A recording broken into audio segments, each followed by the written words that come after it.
sacred effervescence. A group of people gathering together for a collective cause. You can feel it in the air. And I appreciate every single one of you, and so do each of our partners this morning for coming out and pledging to teach truth.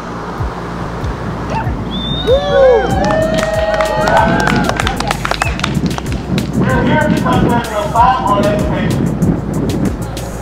For centuries, black folks have been educating their own kids.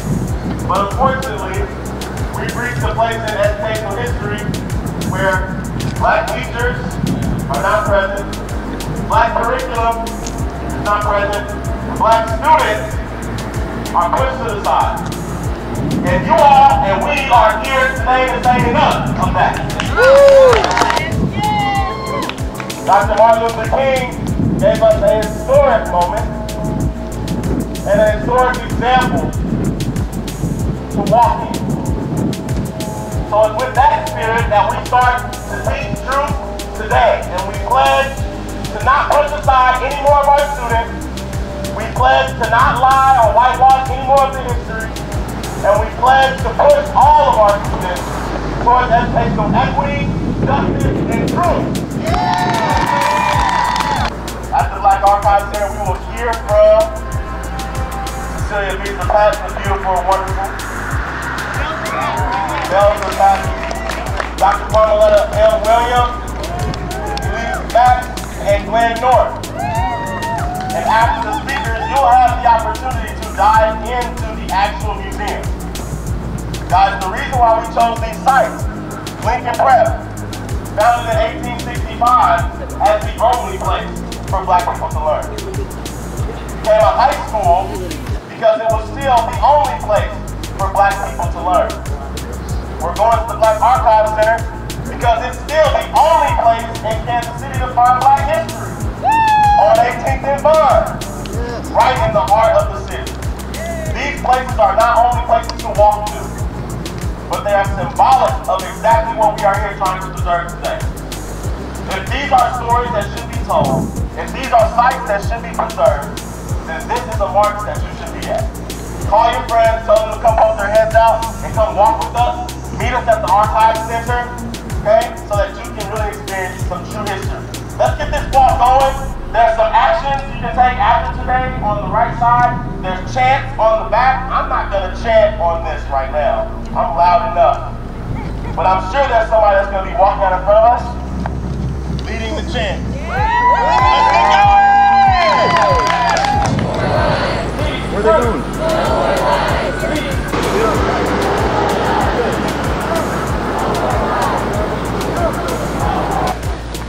Stands the ship?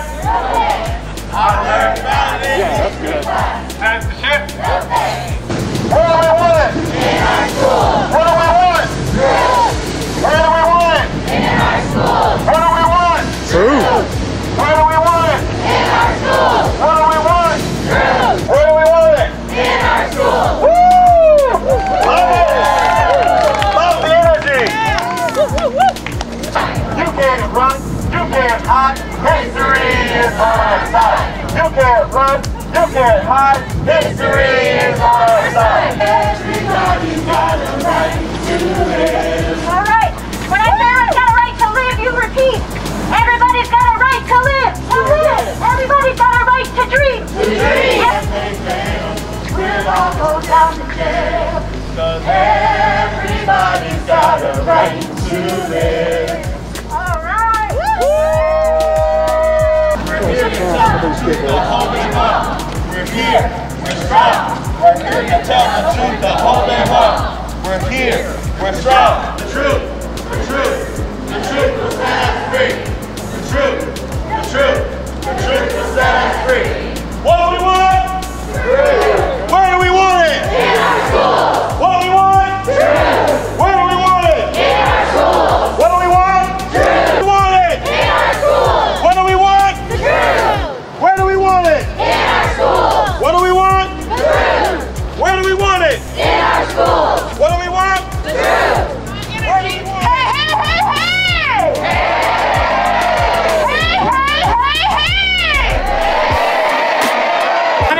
Julia Belzer-Patton, and I am a member of Surge Ed Corps. We are so thankful that you all came out with us today to highlight this really, really important issue of basically teaching what needs to be taught to our students so that they can be critical thinkers, so that they can move forward with good life skills and tools around their own history and make their own decisions. Right? So, how people want to say what they believe CRT to be, and to hold these systems that are traditional and that are one-sided and that don't bring people in from the margins, we say no. What does democracy look like? This is what democracy looks like. What does democracy look like? This is what democracy looks like. What does democracy look like? This is what democracy looks like. We gotta remember, y'all, and we gotta remember when we're in the thick of things, it's us doing these small steps and holding people accountable to their commitments to our students especially, also our families, to do what is right, to stop playing these games, stop playing these political games, and do what's right. And we have to remember. We have to remember. And folks are still saying, I have a dream nearly 60 years later, y'all. Our dreams have not been realized. So we cannot say that we're anti-racist. We cannot say that justice is important to us if we don't do the things that we need to do to enact justice. But now my message is bigger than that. It's bigger than the classroom, and it's bigger than our community. We have to get out and let everybody know that this revisionist history, it won't work. It won't work. Revisionist history is people trying to hide the places that they spent, their ancestors spent in history. History is today. And books and documents and videos and all kinds of things that tell the truth. So then when we have people in political power who says, but we can't share that with our kids? That ain't right. Really? That ain't right. That ain't right. That ain't. That ain't right. And we're not gonna do it. And then as teachers, we all knew that each one teach one. And that's what we have to do. Each one of us has to carry the story. We have to teach other people. We have to make sure that we tell it. So thank you for being a part of this march. Thank you for being at Black Archives of Mid-America. To me, it's something that colonizers, you can rely on them to be consistent. The tactics have not changed for 400 years. What we're fighting for today has its roots in the fact that kidnapped Africans were not allowed to read, right? They know that once our children think critically, once they understand their history and who they are, they're not going to be down with depression. And so this is just another effort to kind of keep the masses in this state of not knowing, right? And what I noticed time and time again when people came to visit the Jazz Museum when I worked there, when people came to visit the archives when I worked here, when people come to visit Bouchard Watkins, the running narrative from the white people who come into those spaces is, I didn't know. I feel angry that I wasn't taught that. So when the truth is suppressed, although disenfranchised people of color are at the business end of that oppression, white people are also disenfranchised because the truth needs to be told, right? African proverb would state, until the lions have their own historians, the history of the hunt will glorify the hunter. I know of a place on the confluence of the Missouri and Kansas rivers, originally the home of the Missouri, the Kansas, and the Osage people, the place where York, strolling ahead of Lewis and Clark, set his left foot down and the whole world tilted west. A place that called out to my grandfather, Basil North Sr., who at 16 rode a mule 118 miles from Hartville, Missouri to Jefferson City to attend Lincoln University. He later saved up enough money to send for my grandmother. They both became educators and moved here to Kansas City. Perhaps that is my origin story. Maybe that's why I love this city more than it loves me. Still proud to say it's where I'm from because I know who came before me. My feet find comfort on their shoulders, those whose light shines brightly beyond February right into eternity. And so, I sing of Langston and Parker, Miss Bluford, Mary Lou, Old Buck, Leon Jordan, Horace and Bruce, Sarah Rector, Junius Groves, Tom Bass and Anna Jones, Count Basie, Hester Franklin, Bernard Powell, and D.A. Holmes. They are legion, and I chant their names almost as if holy, because you have to be careful about who you allow to teach your history. As Malcolm said, folks that won't treat you right won't teach you right. We must tell our own stories, reclaim our narrative. We must read, research, collect, interpret, curate, archive, document, observe, and report. There is a little brown girl in a classroom who has no idea how beautiful her Afro puffs are, and she needs to know. There is a little brown boy who doesn't see himself reflected in a biased curriculum, so he loses interest, gets labeled with a behavior disorder, drops out, runs across the right top on the wrong day, and becomes a headline and a hashtag. He needed to know. There are little white children in schools all over America being taught that the world revolves around them. Before they grow up to believe that it does, they need to know. I know of a place on the confluence of jazz, blues, baseball, and barbecue, home of countless black lives that certainly matter.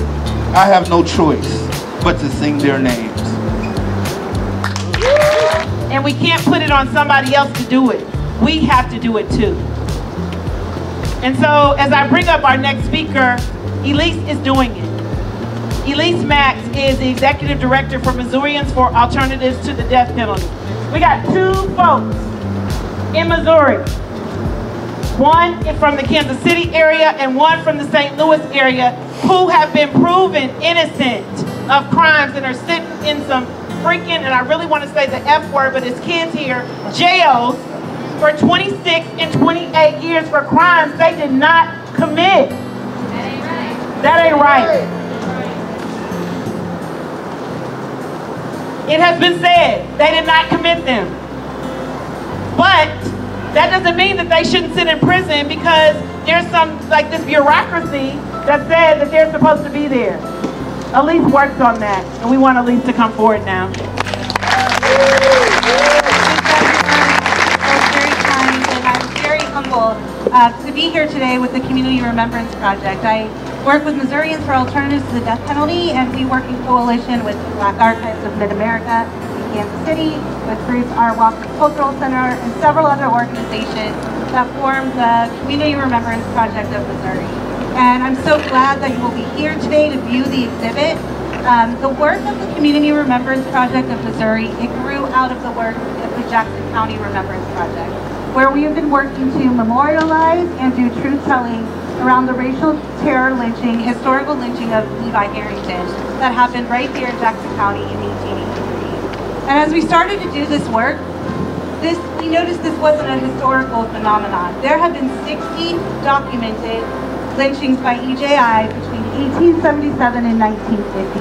Elise, and if people want to join Missourians for Alternative to the Death Penalty and the Missouri and the different projects, where can they go to, when are meetings so that they can become active? Sure. Thank you. That's a great question. The Community Remembrance Project in Missouri, we've been meeting virtually once a month. CRP-mo.org is where you can find out about the Community Remembrance Project, and MADPMO.org is where you can find out about our current clemency campaigns and the state of the 20 men that are sentenced to death currently in Missouri. So let's My younger sister, who is now a senior, are the founders of our school's biggest union, our Black Student Union. Yeah. February of this year, we were trying to do our second annual Black History Month program for our school and our community. And we were denied by our principal and our superintendent. That ain't right. I appreciate that for real. And so I know firsthand what it's like to have my truth squashed by, and I know I wasn't the only one. So I really thank and appreciate everyone who was out here preaching the message and doing the work, because We young ones need adults to be there with us and for us, to stand beside us as we continue to be the future for y'all. In order for schools to provide a liberating education for all students need to feel and be represented and heard on all levels of education. We need to transform the curriculums. School libraries and classroom libraries need to include more diverse representation in school literature. We need to have more inclusive text. Schools need to offer ethnic studies and history classes. We need to protect our students of color's voices and highlight them. Truth fuels changes. It's all one of the signs. So let's ignite a flame in today's students and see tomorrow's leaders.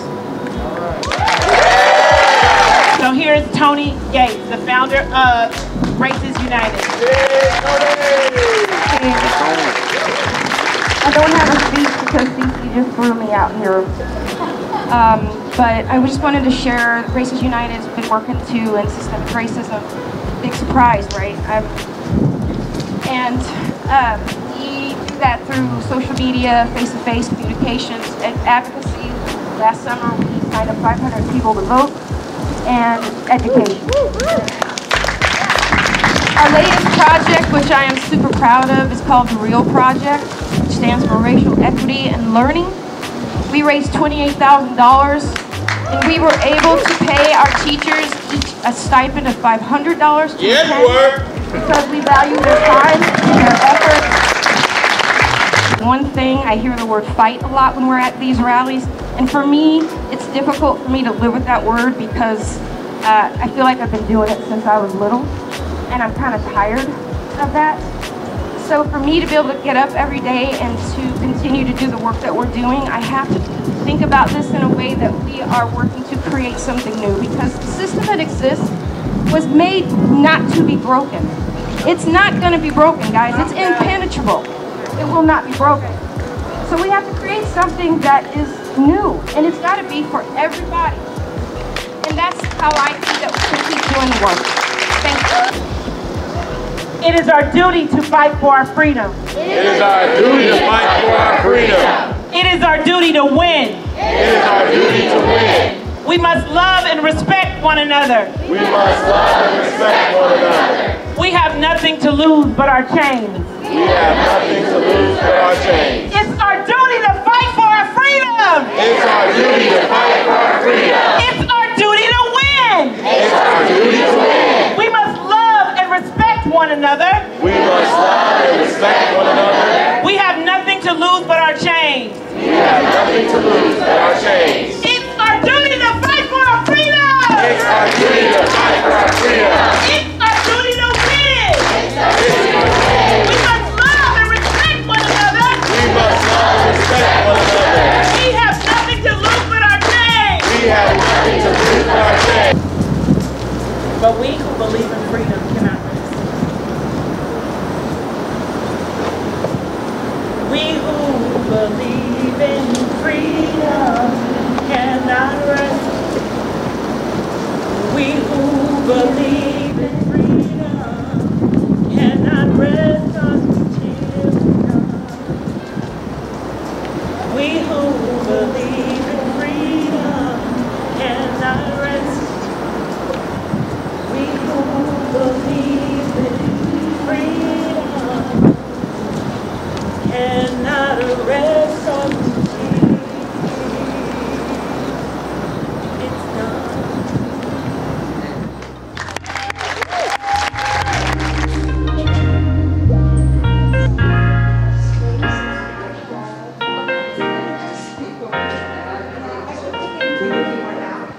We can take a few more back. Okay.